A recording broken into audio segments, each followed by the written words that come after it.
Well, Michael, into your third season, you must be quietly satisfied with how it's going.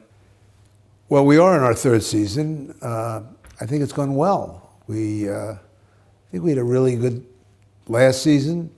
The season before, we ended up in a good place. Of course, last season we were in the run all the way to the very end, won a trophy.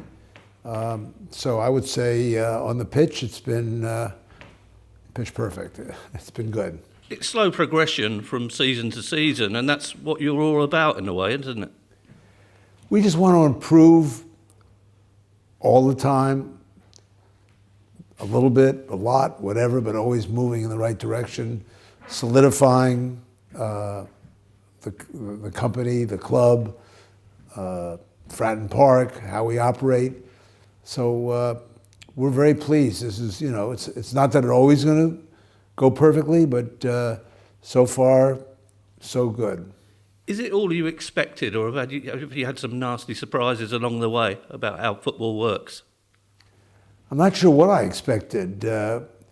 We owned a baseball team in Los Angeles, and we won the World Series. We didn't expect that. We started a hockey team, also in Los Angeles, where hockey had really never been played. We won that once. Nothing was expected. We did it the same way we're trying to do it here, which is methodically, with intent, with intelligence, transparency. I've been lucky. That's not to say there haven't been down moments, both with the teams we've had in California, plus theme parks, up and down, movies, some movies giant hits, some movies not, but always moving forward. You've talked recently about making Portsmouth an appreciated global brand. Can you expand a bit on that? Well, everything now is approaching a strategy to be global because of streaming services. We're watching Portsmouth play football from many places in the world. I was in Sweden this week, and I watched the game on Tuesday night. I watch every game that I'm not in England for on a service either called iFollow or ESPN Plus. We get emails and messages from every corner of the world. That could not happen 5 years ago, much less 20 years ago. So that if you have a brand, and I really don't like even the use of brand, if you have the term, if you have players, personalities, talents inside the presentation, whether it's a movie presentation or a sports presentation, there will be people around the world that are impressed. And if you have multiple talents, they'll be impressed by the institution. Pompey is a famous team. Portsmouth is an extremely famous historical city, not just known in England, but if you take history, you take history of the world, history of England, history of Richard the Lionhearted, history of naval history, university history, Portsmouth comes up. A team representing Portsmouth has been around since, 1898. So you have a platform, you are on a table to be a global brand. Now, there are a lot of global brands. That's a lofty definition of people just knowing about you. I don't think we're going to be selling Pompey hats in every corner of the world, but I think we will be appreciated. We want to be, known as one of the hardest working teams, a consistent team, and a consistent management.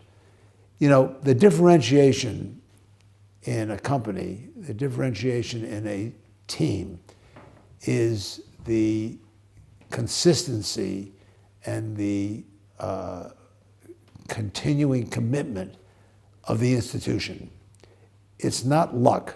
Luck does not create championship teams. And it really isn't money either. course, money helps. It is a consistency of purpose, and I think we have that. You always knew, probably even before you took over, that the stadium was going to be a conundrum. Has it proved more so than you initially thought? I don't think the stadium is a conundrum. The stadium is like buying a great house built 100 years ago where they heated by gas and they cooked at a fireplace but the roots of the house are so beautiful that you renovate it and you put in air conditioning and heating and the right plumbing. Fratton Park by luck, was built by architects, Archibald Leach, where the fans are right there, right on the pitch. Hard to duplicate, can be done, and was one of the big assets, I think, of this football club. Now, did it need painting? Did it need new piping? Did it need a new pitch, which we put in this year? Do we need new lighting, which we put in this year? Are there other new things that have to be done? Does it have to be made safer? More exits, better lit exits, fire protection, all of which you don't see, but is essential in a modern stadium. And that has all been going on. Not a conundrum, and not unexpected. Anything built in 1911 or thereabouts needs work. Now, going forward will be the fun, because we pretty much made it safe everywhere. We pretty much brought it up to speed. Now we have to think through what are we going to do to enhance the presentation, the comfort. I think the Jumbotron, which I don't see in a lot of British stadiums, but I see, of course, all in American basketball stadiums. There was a theory that I don't think was correct, that if you put a big Jumbotron in, it's not pure, that the fans and the audience are going to be watching the Jumbotron and not the pitch, which of course is not true, as we've proved already in Fratton Park. You watch the play on the pitch, and then if you want to see a replay, you look up. You have a good pre-show, we have clips and so forth. We just make it more fun, more of a family experience, I would say. Okay. So can you make a modern stadium and still retain the charm? Yes, I mean, I think the Texas Rangers did it in Texas, they did it in San Francisco, the Red Sox in Boston preserved their stadium, the Chicago Cubs preserved their stadium. There are new stadiums. We built one at Disney for lower league to kind of feel like an old stadium, but modern. Yes, you can. Of course, you can build a new stadium. You can also build a new awful stadium that is all concrete and unpleasant and cold and big and a failure. And I've seen many of them, and I won't name them. Is it fixed in your mind the way you're going to go with the stadium? Well, there are certain things that have to be accomplished before we are totally fixed, and some of those are not in our control. Before we are committed to Fratton Park forever, we have to work with the city, we have to work with the railroad, we have to work with making it easier to drive in. We have to make the walk from the train station to Fratton Park more pleasant. We don't want people getting hit by cars out on the road. There are things that need to be done which are out of my control. That said, we have found the city to be extremely responsible and receptive and wanting to help us so we can stay. And we don't have any intention of leaving. The only thing that would force us to move and build a new stadium is if we can't deliver the experience for our guests, for our fans, that I think they deserve. I don't think that's going to happen, that we're going to leave. I think that we've met with City Council, we've met with all of the rightly elected and well-intentioned and smart people, and we're on the same track. So the only track that we have to improve is the railroad track, and how you get off the train, and getting a new bridge so we can walk safely through it, and landscaping and stuff that I've done. It's not easy, it's soft stuff, but it's essential. I like people that are traveling by train to feel it's easy. I like people that are traveling by car, that are walking. I want the whole experience to be perfect. Now, we can't design a stadium that starts in London. Real estate only goes so far. We just have to work on what it's going to be like. What is the approach going to be like to the stadium? What is obviously always improving the food and the presentation and the way people are treated. All that is important, and we'll get there. Moving on then, Checkatrade Trophy, you've seen your first trophy presented. We had a nice little clip of you when the cup was being given to the captain. What was going through your mind at that time? Well, by that time, I had been coming out of the stunned state I was in when I saw 85,000 fans in the stadium in Wembley. And what impressed me was our fans took up half the stadium, from midfield all the way around to midfield. And that half the stadium was on fire. We were waving flags, the fans were screaming and yelling and just into it. The other half of the stadium was like they were in church. So it was a nice definition to me of, wow, Pompey fans are unique. So that was the first impression. And then, of course, beating Sunderland was a second and nice thing to have happen. We played them 5 times. So the whole experience, actually, the night before in Trafalgar Square was I felt like I was at the Olympics, or I felt like I was at the final game of Ohio State playing Michigan State in American football. It crept up on us because it was a lot of people kind of discounted some of these trophies early on, and by the time we finally got to the finals, it was like we were in the World Cup. Because you were standing there quite reserved, and Mark Catlin is jigging along beside you, but I guess you were just taking it all in. Well, I'm a reserved person.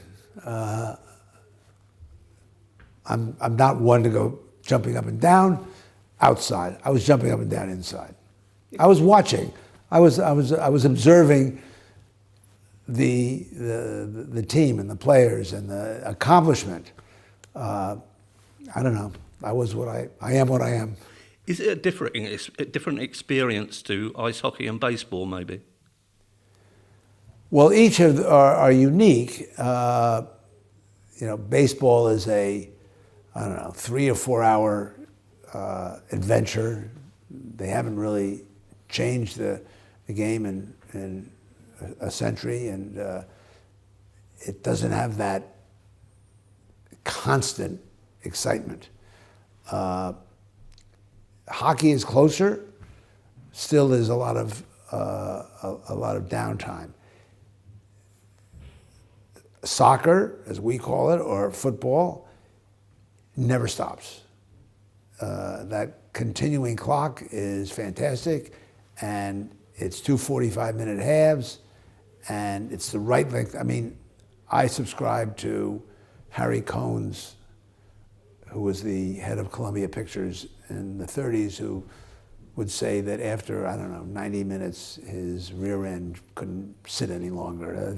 The point being, shorter is better than longer. 90 minutes, 2 hours is the right amount of time. And everything about football seems well thought out and right. So, part of your success, in fact, the hallmark of you, is pragmatism with money.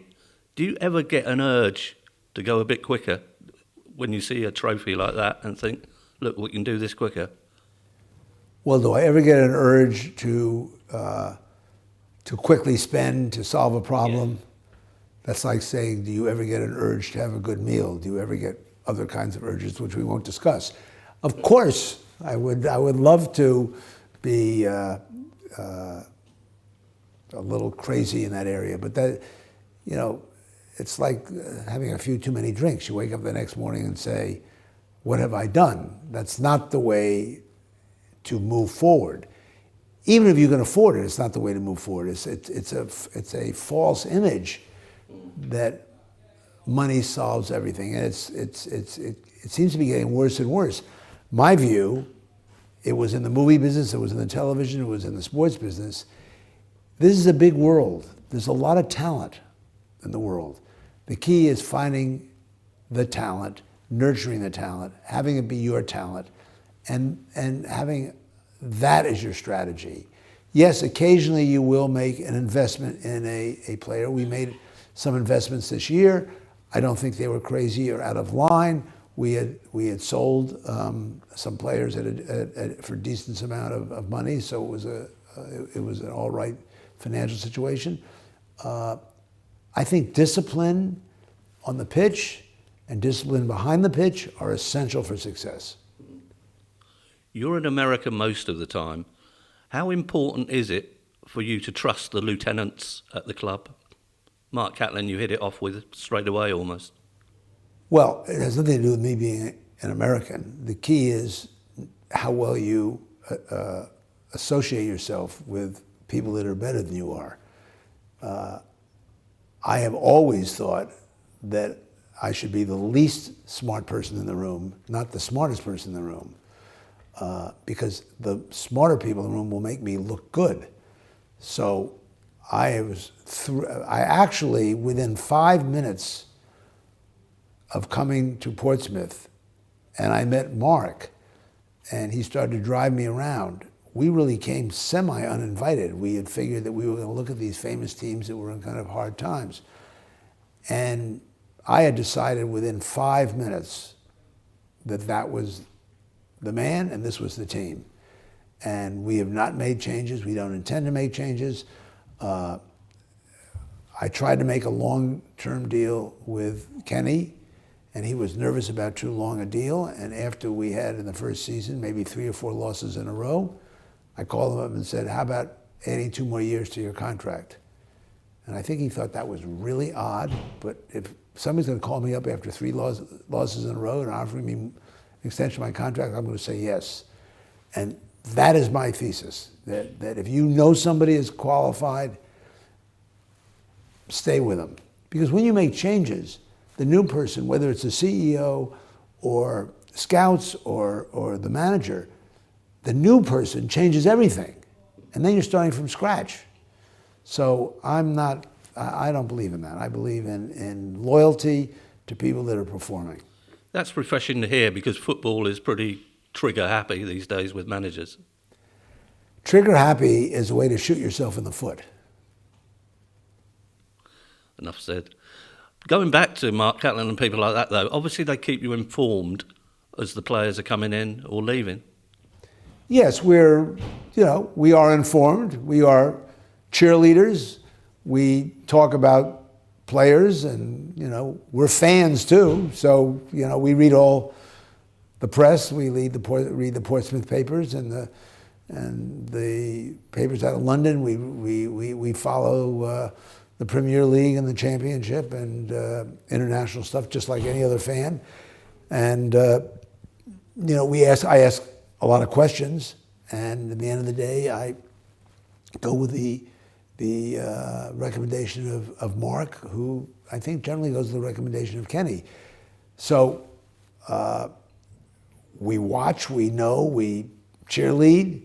I think we're probably more involved than many owners in the architecture of the facilities and the planning, because I've done a lot of that.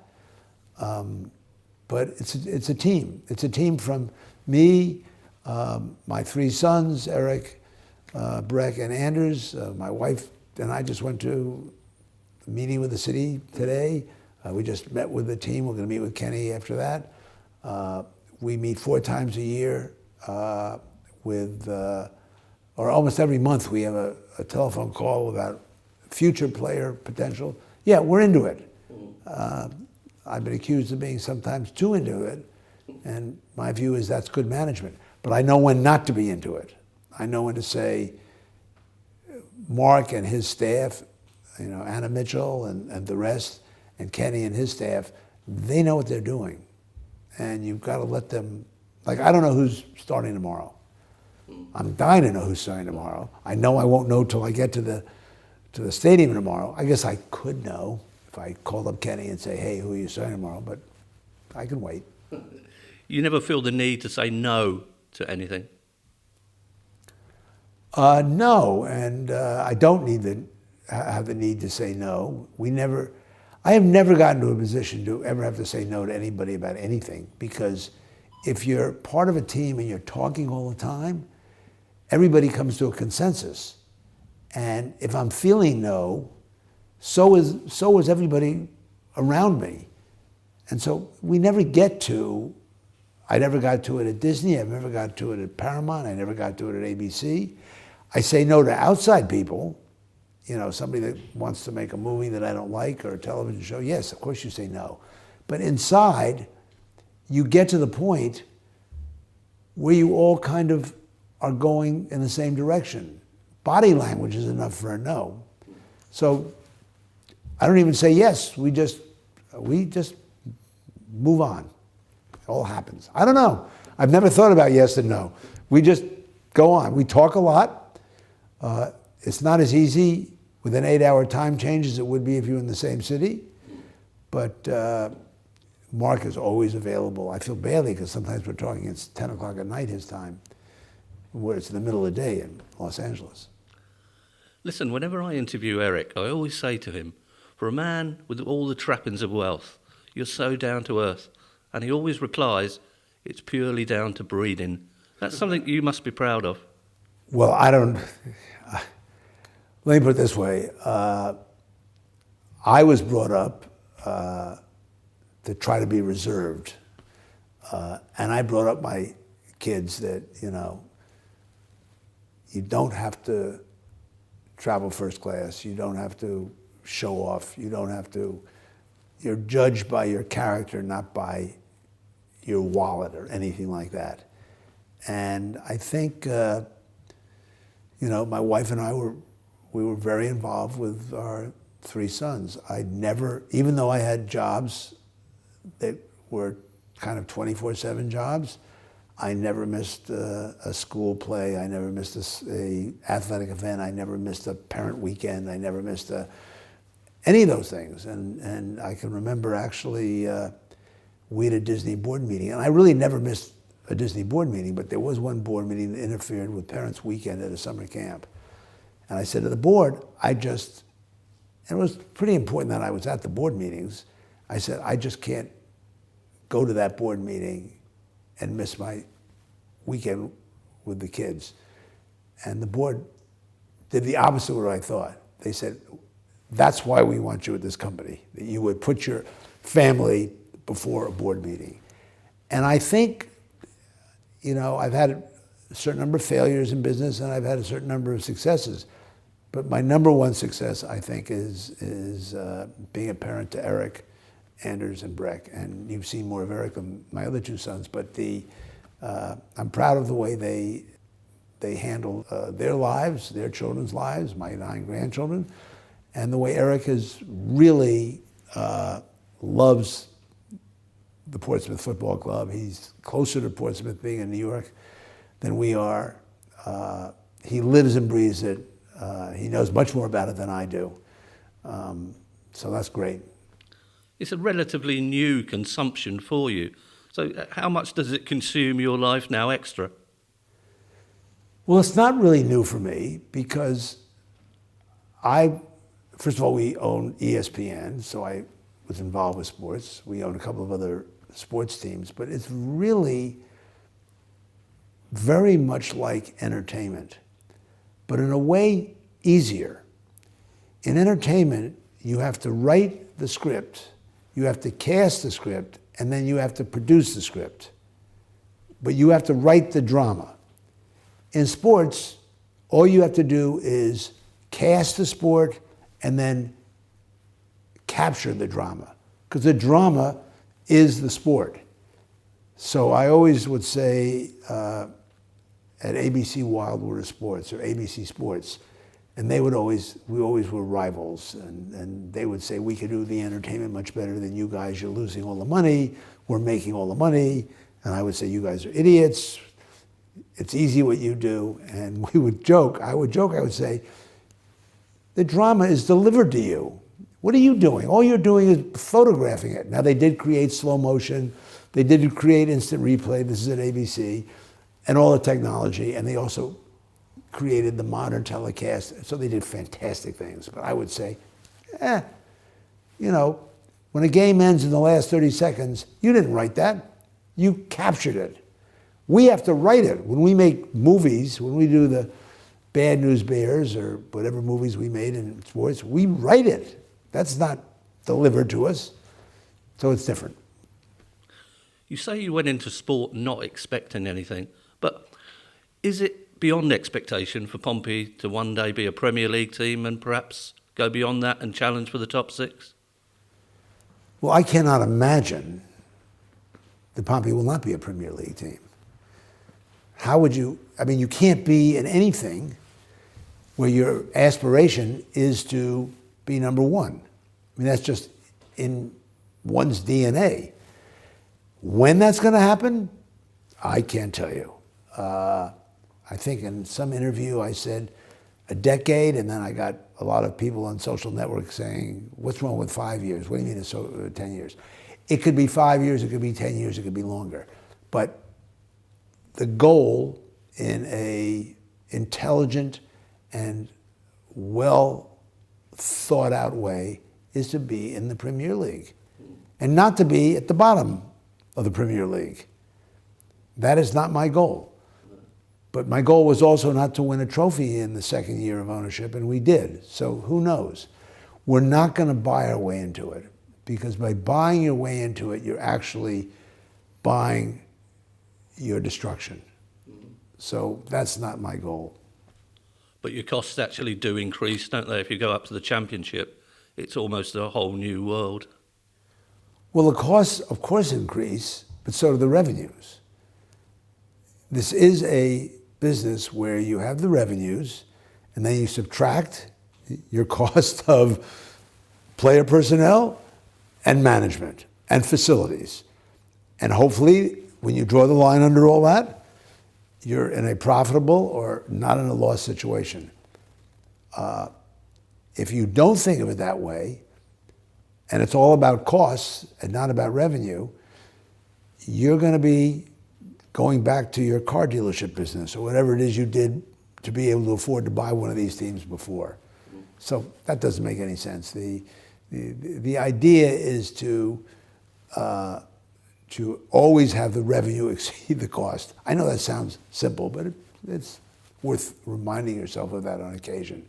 Listen, in 10 or 15 years, if we look forward, you've got your globally appreciated club. They're playing in a brand new stadium. Is there ever a time where you'll say, job done? No. I'm not a seller of any. I've never been a seller. I have more junk, this isn't junk, in my basement that my wife keeps saying, you really want your grade school transcript or your nursery school pin for showing up? Well, I don't sell anything. So no, I'm not a seller, ever. Now that doesn't mean my children, my grandchildren, who knows what the world is going to turn into. But there is no price that anybody could offer me for Portsmouth that I would accept. I wouldn't even take the meeting. Michael, it's fascinating talking to you. Thank you very much for joining us. Thank you. I appreciate it. Thank you.